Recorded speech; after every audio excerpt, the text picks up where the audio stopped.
അഭി വരുമ്പോൾ ഹാളിൽ ആരും തന്നെ ഇല്ല. ആദിയുടെ കാറ് ഇവിടെ ഉണ്ട്. ദൈവമേ, ഈ ചെക്കൻ നേരത്തെ തുടങ്ങിയോ?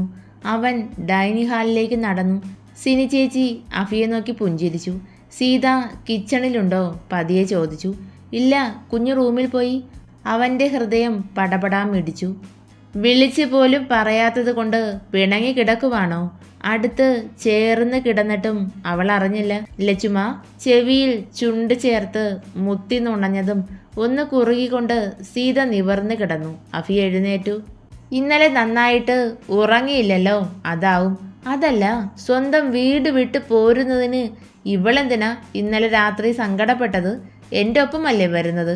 ചങ്കാണ് കരളാണ് എന്ന് പറയുന്നത് വെറുതെയാ അല്ലേടി? നിന്റെ വീട്ടുകാരെ കഴിഞ്ഞേ എനിക്ക് സ്ഥാനമുള്ളൂ, അവൻ കെറുവോടെ പറഞ്ഞു. നിമിഷങ്ങൾക്ക് ശേഷം ലക്ഷ്മി കണ്ണുകൾ വലിച്ചു തുറന്നു. വാഷ്റൂമിൻ്റെ ഡോർ തുറക്കുന്ന ശബ്ദം കേട്ടതും കണ്ണുകൾ അങ്ങോട്ടേക്ക് ചലിച്ചു. ഒരു ടവലും ചുറ്റി തല തുവർത്തി ഇറങ്ങി വരുന്നവനെ കണ്ടതും കണ്ണുകൾ കുറുകി, കവിൾ വീർത്തു.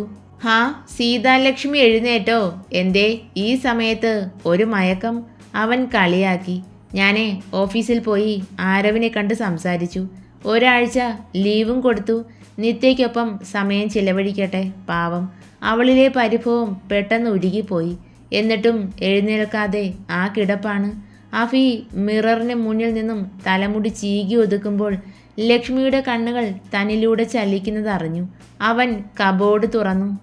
അഫി, ദയനീയമായ വിളി. അവൻ പെട്ടെന്ന് തിരിഞ്ഞു നോക്കി. എന്തേ സീത? അത്. അവൾ വിക്കലോടെ അവൻ്റെ കണ്ണിലേക്ക് തന്നെ നോക്കിക്കിടന്നു. അവളുടെ മിഴികളിൽ നിറയുന്ന പ്രണയം അവനെ മാടി വിളിക്കും പോലെ. അഫി കബോർഡ് അടച്ചു. അടുത്തേക്ക് വരുന്നവനെ കാണെ കണ്ണുകൾ വികസിച്ചു. എന്തെന്ന് കണ്ണുകൊണ്ട് ചോദിക്കുന്നുണ്ട് അഫി. അവൾ നാണത്തോടെ എഴുന്നേറ്റിരുന്നു. ഇടുപ്പിലൂടെ ചുറ്റിപ്പിടിച്ച് മുതുകിൽ കവിൾ ചേർത്ത് വെച്ച് അവൾ ഇരിക്കുമ്പോൾ അവൻ ലക്ഷ്മിയുടെ കാൽ വിരലിനെ പതിയെ തഴുകി. തല തുവർത്തിയില്ലേ അഫി? വെള്ളം വീഴുവാ. ലക്ഷ്മി സാരി തലപ്പെടുത്തതും അവൻ തല താഴ്ത്തി കൊടുത്തു. അവളിലേക്ക് മുഖം ചേർത്ത് ഒരു കുഞ്ഞിനെ പോലെ ഇരിക്കുന്നവനെ മിഴികൾ താഴ്ത്തി നോക്കി. എന്തേ, വിശക്കുന്നുണ്ടോ അഫി? താഴെ പോയി ഫുഡ് കഴിച്ചിട്ട് വരാം. അവനിൽ കുറുമ്പോടെയുള്ള ചിരിയാണ്. കണ്ണുകൾ പ്രണയത്തോടെ കൂർത്തു. സീതാലക്ഷ്മി, ഇന്നെനിക്ക് വിശപ്പില്ല. സ്വന്തം കീഴ്ചുണ്ടിൽ അമർത്തി കടിച്ചുകൊണ്ടാണ് അവൻ പറഞ്ഞത്. ലക്ഷ്മി ചിരിയോടെ തലകുലുക്കി. അവളെ വാരിയെടുത്ത് നടന്നു. ഡോർ തുറന്ന് പുറത്തേക്ക് ഇറങ്ങിയതും ലക്ഷ്മി വെപ്രാളത്തോടെ ചുറ്റും നോക്കി. അഫി, ആദ്യേട്ടനും കീർത്തുവും റൂമിലുണ്ട്. അവര് വാതിൽ തുറന്നാൽ നാണം കെടും, പറഞ്ഞേക്കാം. പിന്നെ ഞാനും നീയും തുണി ഉടുത്തിട്ടുണ്ട്, പിന്നെന്താ? ആ ശരിയാ. അവൾ അവൻ്റെ ടവലിൽ പിടിമുറുക്കി. അവരുടെ റൂമിന് മുന്നിലൂടെ നടക്കുമ്പോൾ അകത്ത് കീർത്തിയുടെ ചിരി കേൾക്കാം. കേട്ടില്ലേ? അഫി പറഞ്ഞു. ലക്ഷ്മി ചമ്മലോടെ കണ്ണുകൾ അടച്ച് ചിരിച്ചു. 3rd ഫ്ലോറിലേക്കുള്ള സ്റ്റെപ്പുകൾ കയറി. സ്വിമ്മിംഗ് പൂളാണ് മുകളിൽ. രാവണ, അത് വേണ്ടാട്ടോ. എനിക്ക് വെള്ളം. എന്നെ നിലത്താക്ക്, ഞാൻ റൂമിലേക്ക് പോവാ. എത്ര നാൾ പേടിച്ച് ജീവിക്കും? വർഷങ്ങൾ ഒരുപാട് കഴിഞ്ഞില്ലേ സീത? നീ കുളിക്കുന്നത് വെള്ളത്തിലല്ലേ? അപ്പോൾ പേടി തോന്നുന്നുണ്ടോ? ഇല്ലല്ലോ. അതുപോലെ തന്നെയായതും. ഇന്നത്തോടെ എല്ലാ പേടിയും മാറും. അറിയാത്തത് പലതും രാവണനിലൂടെ സീത അറിയും. ലക്ഷ്മിയെ നിലത്തായി നിർത്തി. ചന്ദ്രൻ്റെ പ്രതിബിംബം വെള്ളത്തിൽ തെളിഞ്ഞു കാണാം. അവൾ പേടിയോടെ അവനെ ചുറ്റി പിടിച്ചു. ഇതിനു മുന്നേ ഇവിടെ വന്നിട്ടില്ലേ സീത? ഏയ് ഇല്ല, അച്ഛൻ പറഞ്ഞിട്ടുണ്ട് ഇവിടെ ഇങ്ങനൊരു സംഭവം ഉണ്ടെന്ന്. അതുകൊണ്ട്. അവൻ അവളെ സംശയത്തിൽ ചുഴിഞ്ഞു നോക്കി. മാധവൻ അങ്കിളിന് എങ്ങനെ അറിയാം? അയ്യോ ഫി, ആ അച്ഛനല്ല. ഇന്നെന്നെ വർമ്മ സാർ വഴക്കു പറഞ്ഞു. കീർത്തി അച്ഛാന്നാ വിളിക്കുക. എന്താ അങ്ങനെ വിളിക്കാൻ മടിയാണോന്ന് ചോദിച്ചു. അതുകൊണ്ട്. ഓ, ഡാഡിയാണോ? ലക്ഷ്മി കണ്ണുകൾ മുറുകെ അടച്ച് തുറന്നതും അവൻ അവളുമായി മറഞ്ഞു. മുന്നിൽ അവനുണ്ട്. അരയിലൂടെ കൈയിട്ട് ചുറ്റി പിടിച്ചിരിക്കുന്നു. അഫി. അവൻ്റെ പുരുകം രണ്ടും ഉയർന്നു. കണ്ണിൽ കള്ളച്ചിരി മാത്രം. അവൾ വിറയ്ക്കുന്നുണ്ട്. എന്തിനാ ലക്ഷ്മിക്കുട്ടി ഭയം? രാവണൻ അവൻ്റെ സീതയെ ഒരു സങ്കടത്തിനും വേദനയ്ക്കും പേടിക്കും വിട്ടുകൊടുക്കില്ല.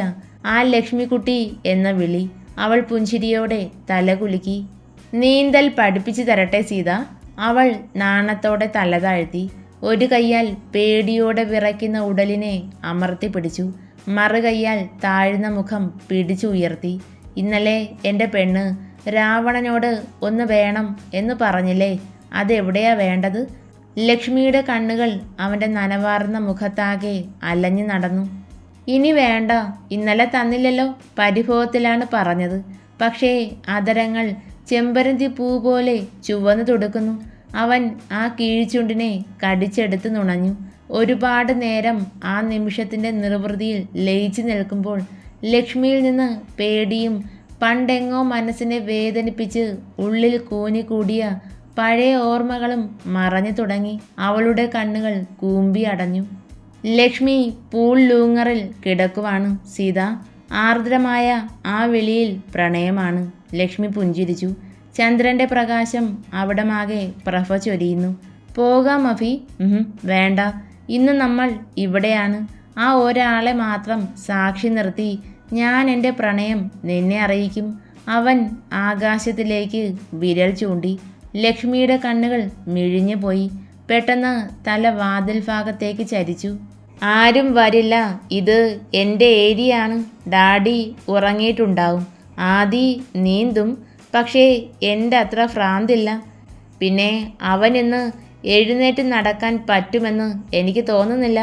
ലക്ഷ്മി അഫിയുടെ മുടിയിലും കവിളിലും കണ്ണിലുമായി വിരൽ പായിക്കുന്നുണ്ട്. അതെന്താ, ഇന്ദ്രനെ അടിക്കുന്ന കൂട്ടത്തിൽ ആദിയേട്ടൻ്റെ കാലിന് എന്തേലും പറ്റിയോ? അഫിയുടെ ചിരി ഉയർന്നതും അവൻ്റെ വായിൽ പൊത്തിപ്പിടിച്ചു. ദേഷ്യത്തിൽ അവളുടെ കണ്ണുകൾ കൂർത്തു. അവൻ ആ വീർത്ത കവിളിൽ വേദനിപ്പിക്കാതെ പിച്ചി. കീർത്തിയും ഞാനും അടികൂടും. എന്താണെന്നറിയോ, ഞങ്ങൾ രണ്ടും ഒരേ സ്വഭാവക്കാരാ. പ്രണയം പ്രകടിപ്പിക്കുന്നത് അതിൻ്റെ ഉച്ചസ്ഥായിയിലായിരിക്കും. അയ്യോ, അപ്പം ഞാനും? അതെല്ലോ, നിനക്കും ഒരു മാറ്റം ഉണ്ടാവില്ല അഫി. അവൾ കുറുകി. കാൽവിരലുകൾ ചുരുണ്ടു. മുഖം പൊത്തിപ്പിടിച്ചു. അവൻ്റെ കണ്ണുകൾ ലക്ഷ്മിയുടെ സർപ്പ സൗന്ദര്യത്തിൽ ലയിച്ചു പോയ നിമിഷം ചുണ്ടുകളും വിറപ്പുണ്ടു. പ്രണയമുദ്രകൾ പതിച്ചു. നീയും ഞാനും ഇനി അങ്ങോട്ട് ദേ ഈ പൂളിലെ വെള്ളം പോലെ ആയിരിക്കും. നിന്നോളം വലുതായി എനിക്കൊന്നുമില്ല സീത. അവൻ്റെ പ്രണയമന്ത്രണം പതിയെ പതിയെ പ്രണയത്തിൻ്റെ ആഴങ്ങൾ അവളിലേക്ക് ചേക്കേറുമ്പോൾ പുഞ്ചിരിയോടെ അവൻ്റെ പിൻഭാഗത്ത് വിരലുകൾ ആഴ്ത്തി. രണ്ട് ഹൃദയങ്ങൾ ഒന്നായി തീർന്ന നിമിഷത്തിൽ പ്രണയവും വാത്സല്യവും ഒരേ സമയം മിന്നിമറഞ്ഞു. കിതപ്പോടെ കിടക്കുന്നവൻ്റെ കഴുത്തിടുക്കിൽ മുഖം പൂഴ്ത്തി. അവിടെ ദന്തങ്ങൾ ആഴ്ത്തിയതും എരിവ് വലിച്ചുകൊണ്ട് അഫി പുഞ്ചിരിച്ചു. സീത വേണ്ട. ലക്ഷ്മി മിഴികൾ ഉയർത്തി. അഫി എന്നെ വേദനിപ്പിച്ചിട്ടില്ല. നീ എന്ന ഒരാളിൽ നിന്നാണ് ഞാനെല്ലാം ആസ്വദിച്ചത്. അവന് എതിർപ്പുകളൊന്നുമില്ല. അവളാണ് രാവണൻ്റെ ഹൃദയത്തുടിപ്പ് പോലും. ഇന്നോളം ഒരുത്തിക്ക് മുന്നിലും ഞാൻ, പക്ഷേ ഇവൾ. അവൻ പുഞ്ചിരിയോടെ ഓർത്തു. ആ അഴിഞ്ഞുലഞ്ഞ മുടിയിഴകൾക്കിടയിൽ വിരൽ കടത്തി തഴുകി. കാൽപാദത്തിൽ എന്തോ ഒന്ന് ഇഴഞ്ഞു നീങ്ങുന്നു. ലക്ഷ്മി ഞെട്ടിപ്പോയി. കണ്ണുകൾ തുറക്കാൻ പോലും ഒരു പേടി. ദൈവമേ, ഇനി പാമ്പോ മറ്റോ ആയിരിക്കുമോ? കാലനക്കാതെ കണ്ണുകൾ പകുതി മാത്രം തുറന്നു. അഫിയേട്ടാ. അന്ന് ആദ്യമായാണ് ആ വിളി അവനിലേക്ക് എത്തുന്നത്. അഫി പെട്ടെന്ന് കൈകൾ പിൻവലിച്ചു. റൂമിലാണ് എന്ന് മനസ്സിലായതും ലക്ഷ്മി പതിയെ എഴുന്നേറ്റു. കാലിൽ ചുറ്റി പിണഞ്ഞു കിടക്കുന്ന പാദസ്വരം കണ്ടതും അവൾ അതിലേക്ക് തന്നെ നോക്കിയിരുന്നു. ഇഷ്ടായോ? വേണ്ടായിരുന്നു എന്ന് മാത്രം പറയല്ലേ സീത. കാൽപാദത്തിൽ ചുണ്ടമർത്തുമ്പോൾ അവൻ്റെ കണ്ണുകൾ അവളുടെ മുഖത്ത് തന്നെ ആയിരുന്നു. ലവ് യു ആദ്യേട്ടാ. വള ഇഷ്ടമല്ലല്ലോ, അച്ചമ്മ എന്നോട് പറഞ്ഞിരുന്നു. അതുകൊണ്ട് ഇത് മതി. വലം കൈയിലെ ബ്രേസ്ലെറ്റിൻ്റെ കൊളുത്ത് പല്ലിനാൽ മുറുക്കി. പ്രാണനിൽ ലയിച്ചു ചേർന്ന രാവണനിൽ തനിക്ക് മാത്രം വെളിവായ അവൻ്റെ പ്രണയരൂപം അവൾ ഹൃദയത്തിൽ പതിപ്പിക്കുവാണ് ആ ഓരോ ഞൊടിയും. ഫ്രഷായി ഇറങ്ങുമ്പോൾ അഫി ഡ്രസ്സ് മാറുന്നുണ്ട്. ഓഫീസിലേക്കല്ല എന്നവൾക്ക് മനസ്സിലായി.